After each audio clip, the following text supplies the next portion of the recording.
Ang mga aralin sa video na ito ay una, mga elemento ng tula na makikita sa tanaga. Ikalawa, mga elementong panlingwistika sa tanaga. At ikatlo, buod ng mahalagang katangian ng tanaga.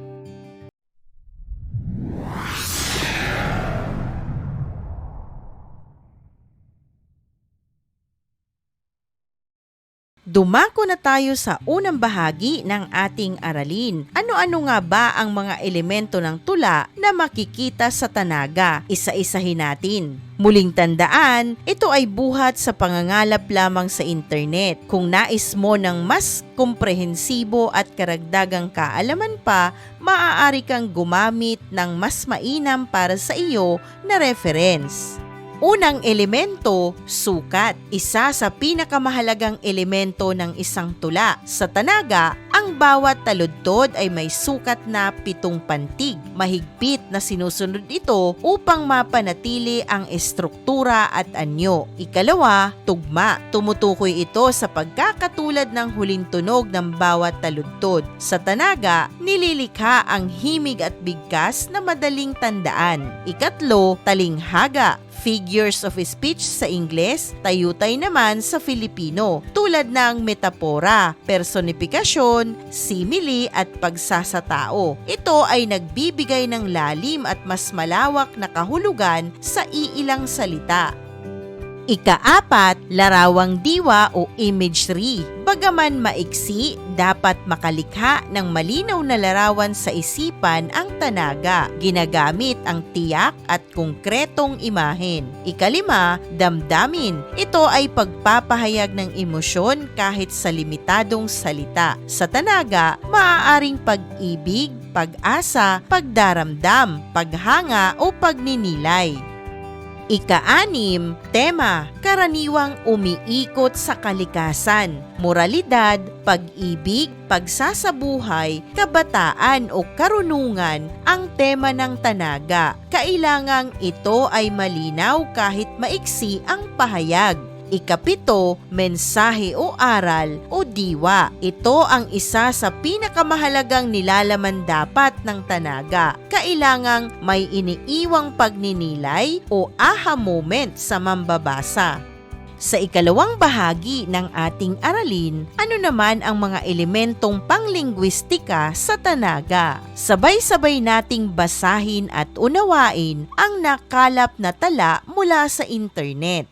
Unang bilang, pagtitipid ng wika o linguistic economy. Dahil maiksi lamang ang anyo, pinipili ang pinakamabisang salita. Pinalalalim ng pagpapaikli ang kahulugan ng tula. Nagiging marubdob din at masinsin ang bawat linya.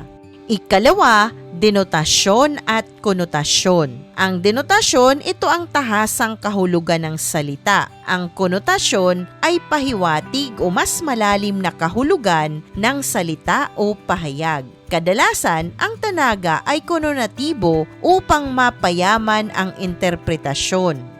Ikatlo, kariktan. Ito ay nanggagaling sa masining na pagpili ng salita, gumagamit ng malalim ngunit malinaw na bokabularyo.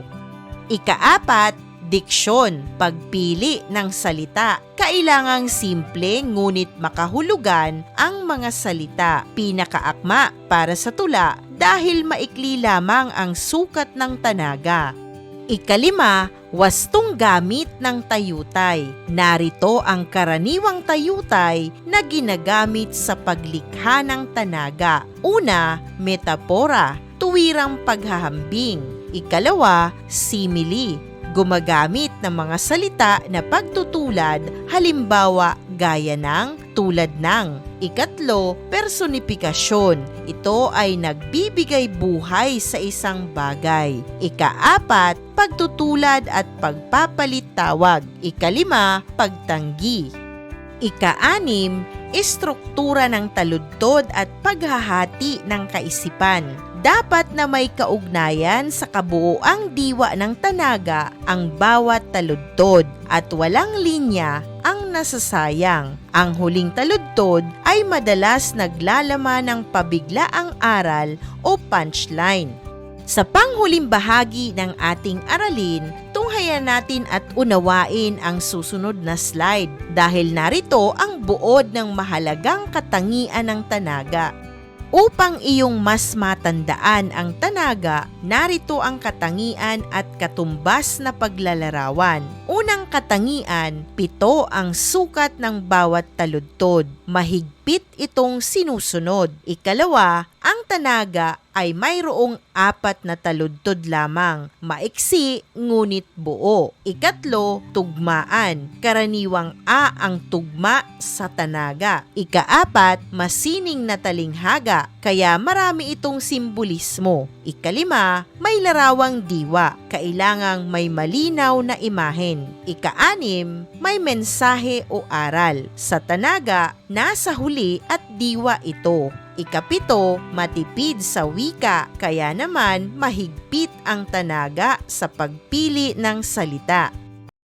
Isang mahalagang aralin muli ang iyong napanood. Maraming salamat sa panonood sa channel na Aralin sa Filipino.